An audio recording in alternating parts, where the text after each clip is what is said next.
নমস্কার, আমি মানসীর লাইফস্টাইলে তোমাদের সবাইকে স্বাগত। আশা করি তোমরা সবাই খুব ভালো আছো এবং সুস্থ আছো। চলে এলাম আরও একটি নতুন পর্বে নতুন রেসিপি নিয়ে। আজ আমি বানাবো বাঙালির খুব প্রিয় নিরামিষ মোচার ঘন্ট, যেটা আমি কিন্তু আমার ঠাকুমা দিদিমাকে প্রায়ই করতে দেখি।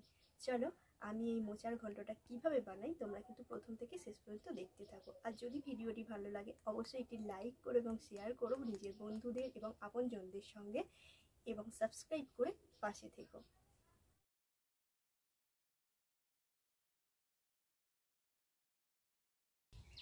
এর জন্য প্রথমেই আমি উনুনে কড়াই বসিয়ে নিয়েছি। এবার আমি পরিমাণ মতো জল দিয়ে নেব। এবার দেখো জল কিন্তু সামান্য পরিমাণ গরম হয়ে গেলে দিয়ে দেবো 1 চিমটে হলুদের গুঁড়ো। এরপর আমি আগে থেকে কেটে রাখা মোচাটা দিয়ে নেব।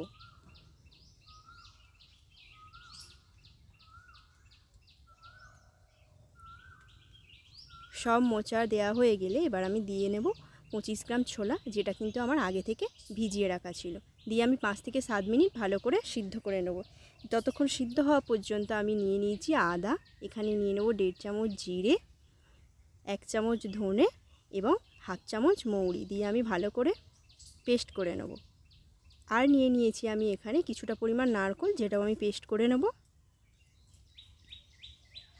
পেস্ট করা হয়ে গেলে দেখো আমার এখানে কিন্তু মোচাও সেদ্ধ হয়ে গেছে।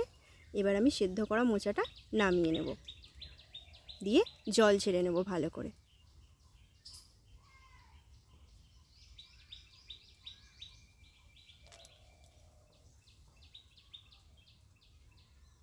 এরপর আবারও কড়াই গরম করতে দিয়ে দিলাম 2 চামচ তেল।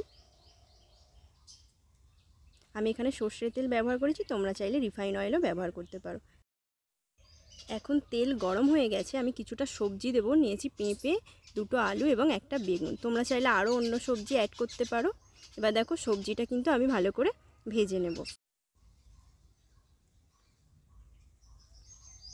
এখন সবজিটা ভালো করে ভাজার জন্য সামান্য কিছু লবণ এবং সামান্য হলুদ ব্যবহার করছি, তাতে তাড়াতাড়ি আমার সবজিটা ভাজা হয়ে যায়।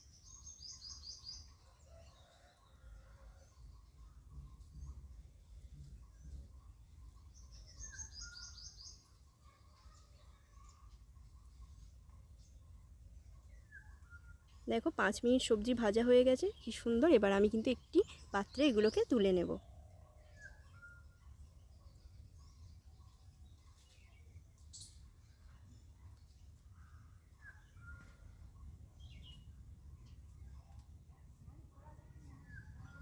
এরপর কড়াইয়ে আবারও আমি কিছুটা তেল নিয়ে নেব। এবারে কিন্তু আমি রান্নার মেন কোর্সে চলে এসেছি। এখন দেখো তেল গরম হয়ে গেলে আমি ফোড়নের জন্য নিয়েছি গোটা এলাচ, লবঙ্গ এবং কাঠ এবং একটি তেজপাতা। এই গোটা মশলা থেকে ভালো গন্ধ ছেড়ে গেলে আমি এখানে দিয়ে দেব সামান্য হলুদ। এই হলুদটা দেওয়ার কারণ এবার যে আমি বাটা মশলাটা দেব সেটা থেকে যেন না তেল ঠিকরায়। সেই যে আমি আগে বাটা মশলা করেছিলাম সেটা আমি এখন এটা দিয়ে ভালো করে কিন্তু কষিয়ে নেব।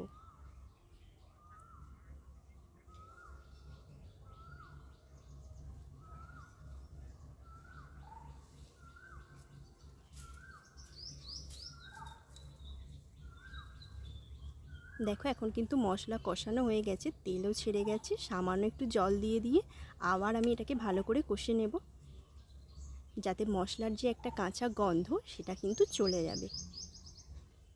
এরপর আমি একে একে গুঁড়ো মশলা অ্যাড করব। দিয়ে দিচ্ছি পরিমাণ মতো লবণ, পরিমাণ মতো হলুদের গুঁড়ো, সামান্য একটু লঙ্কার গুঁড়ো এবং সামান্য একটু চিনি।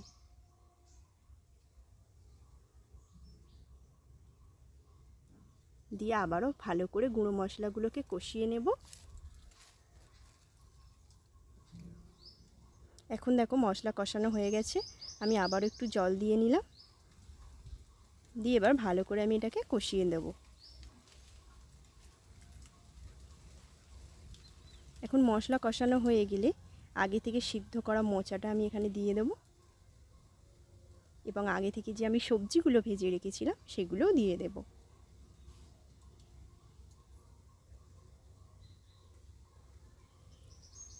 দিয়ে ভালো করে মশলার সঙ্গে সবজি এবং মোচাটাকে আমি মিশিয়ে নেব।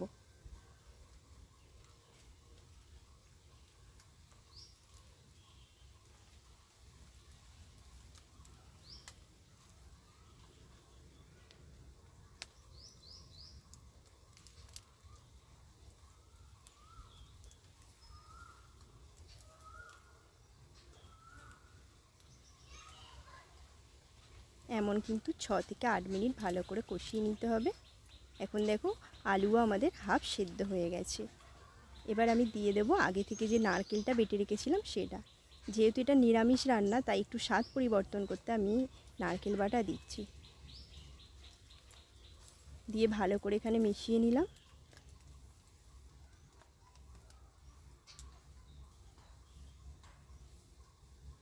ভালো করে নারকেল মোশানো হয়ে গেলে আমি কিন্তু এখানে 1 বাটি জল দিয়ে দেবো। যেহেতু আলু হালকা সেদ্ধ হয়ে গেছে বেশি জল ব্যবহার করলাম না।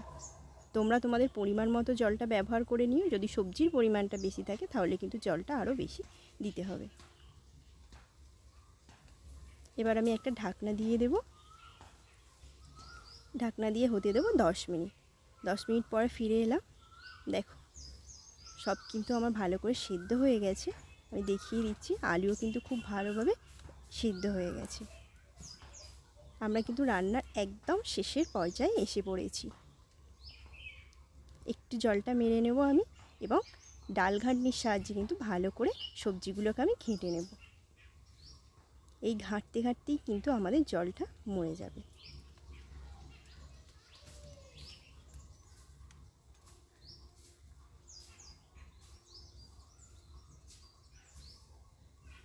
দেখো জল কিন্তু আর একদমই নেই। কি সুন্দর ভালো করে রান্নাটা হয়ে গেছে। এখন আমি সামান্য আবার একটু চিনি অ্যাড করে দিলাম এবং 1 চামচ ঘি দিয়ে দিলাম। এই নিরামিষ মোচার ঘন্টটা কিন্তু আমার বাড়ির লোক খুবই পছন্দ করে। তোমরা যদি এই ভিডিওটা নতুন দেখে থাকো অবশ্যই কিন্তু একবার বাড়িতে বানিয়ে নিও। আর এখন তো আমার রান্নাটা হয়ে গেছে। তোমরা অবশ্যই কমেন্ট করে জানিও কে কোথায় থেকে দেখছো এবং ভালো লাগলে অবশ্যই সাবস্ক্রাইব